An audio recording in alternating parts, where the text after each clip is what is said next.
this episode, we focus on how to inform and advise senior management on compliance strategy and trade-offs in a way that is useful, honest, and aligned to how leaders make decisions. Senior management is responsible for the organization's direction, risk appetite, and resource allocation, and compliance strategy sits directly in that space because it shapes what the organization must do, what it can choose to do, and what it should not do. Beginners sometimes think compliance is mainly about passing audits, but a mature compliance strategy is a governance choice about how the organization will meet obligations over time while still operating effectively. Strategy includes deciding which frameworks and controls will be used to demonstrate compliance, how evidence will be maintained, how gaps will be prioritized, and how the organization will handle exceptions. Trade-offs are unavoidable because resources are limited and because different compliance approaches create different operational impacts. Advising senior management therefore requires translating detailed requirements into decision-ready options, showing consequences clearly, and being transparent about what is required versus what is discretionary. The goal is not to overwhelm leadership with details. The goal is to help them choose a path that is defensible, sustainable, and appropriate for the business. Before we continue, a quick note. This audio course is a companion to our course companion books. The first book is about the exam and provides detailed information on how to pass it best. The second book is a Kindle-only ebook that contains 1,000 flashcards that can be used on your mobile device or Kindle. Check them both out at cyber.author.me in the Bare Metal Study Guide series. A useful starting point is understanding what senior management typically needs from compliance advice, because it is different from what auditors or technical teams need. Leaders need to understand obligations, exposure, and the cost of different approaches, as well as how compliance strategy supports the business's ability to operate and grow.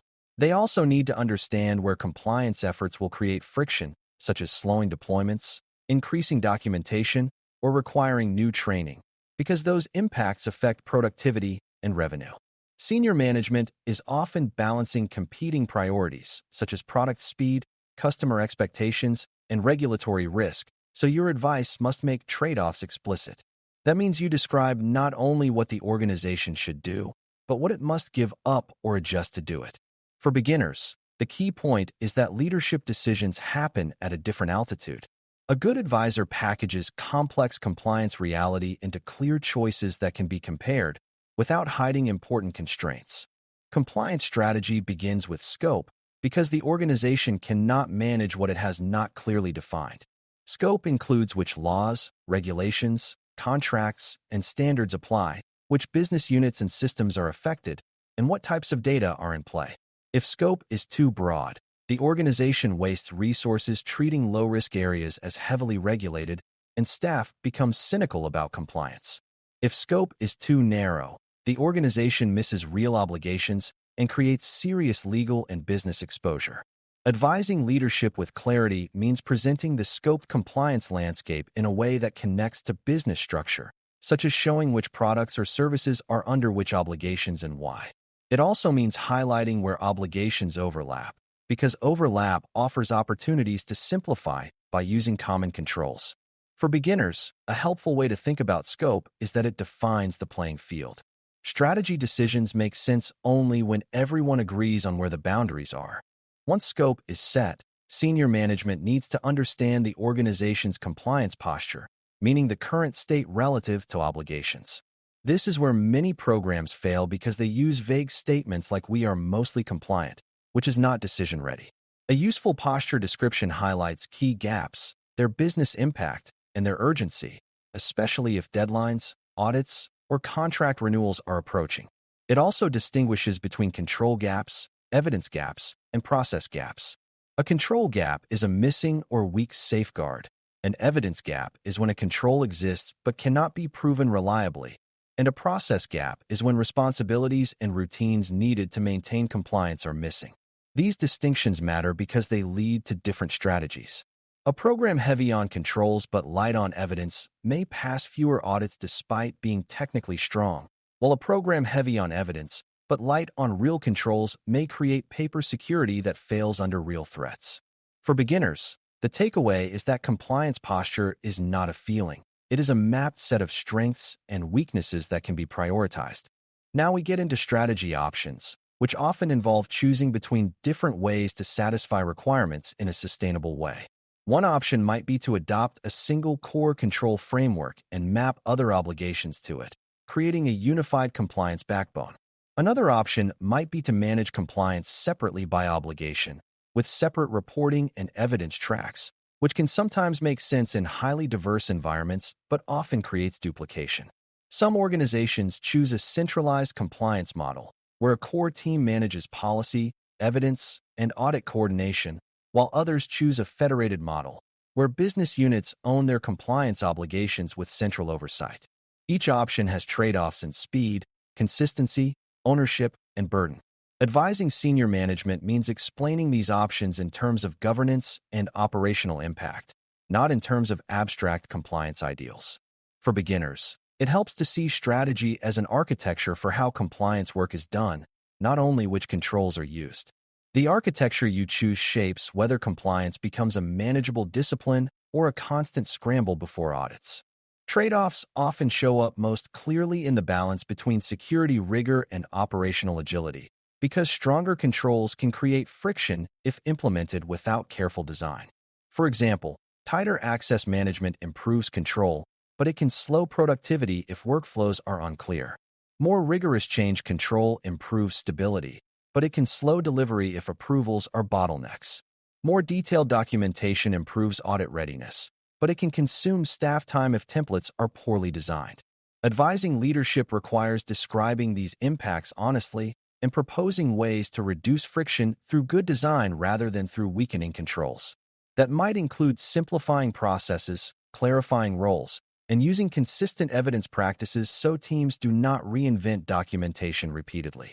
It also involves identifying where the organization can accept risk temporarily through controlled exceptions and compensating controls, rather than forcing an all-or-nothing approach. For beginners, the key idea is that compliance is not automatically opposed to agility. Good strategy aims for controls that are strong and usable, because usable controls are the ones that survive real operations. Another major trade-off involves investment timing, because compliance improvements can be staged, but staging must be defensible. Leaders often want to know what must happen immediately versus what can be improved over time. A good advisor distinguishes between requirements with fixed deadlines, high enforcement likelihood, or high harm potential, and requirements where improvement can be phased. Phasing can be ethical and smart when it is transparent, tracked, and supported by interim risk reduction. It becomes dangerous when it turns into indefinite delay without accountability. Advising senior management means proposing an implementation roadmap that aligns with business priorities while still meeting obligations. This roadmap should include milestones, owners, and evidence checkpoints so progress is measurable.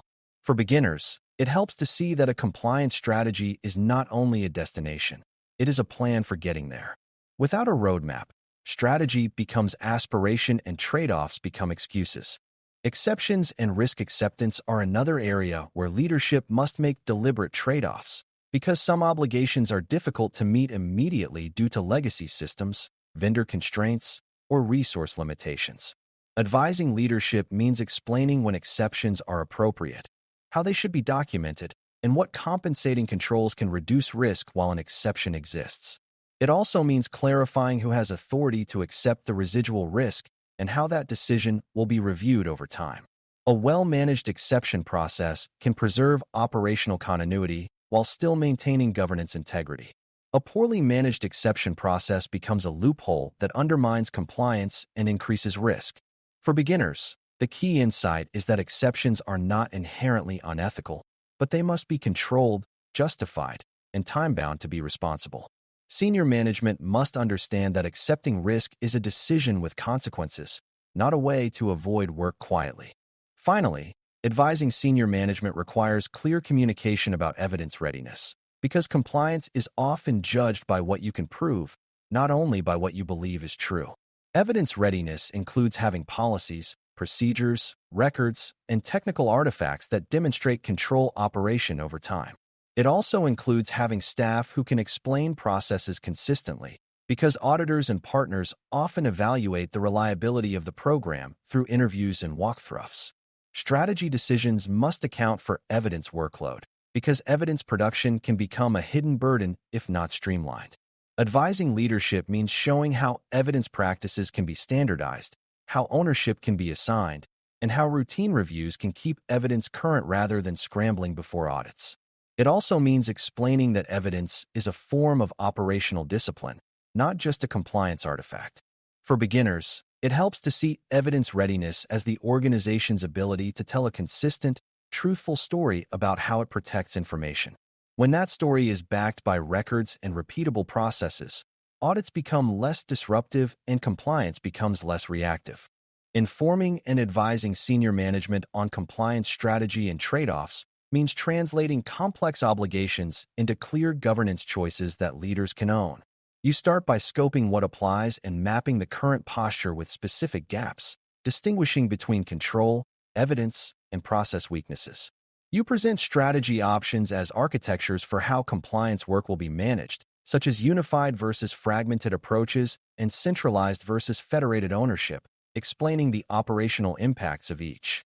You make trade-offs explicit, especially the balance between rigor and agility, investment timing, and the disciplined use of exceptions with compensating controls. You support leadership decision-making with a staged roadmap that includes owners and evidence checkpoints so progress is measurable and defensible. Finally, you emphasize evidence readiness as an ongoing discipline that reduces audit disruption and strengthens credibility. When compliance strategy is communicated this way, senior management can make informed trade-offs that protect the business, meet obligations, and build a sustainable security program rather than a cycle of last-minute compliance emergencies. Thanks for listening. For more audio courses, daily newsletters, and more, please visit baremetalcyber.com.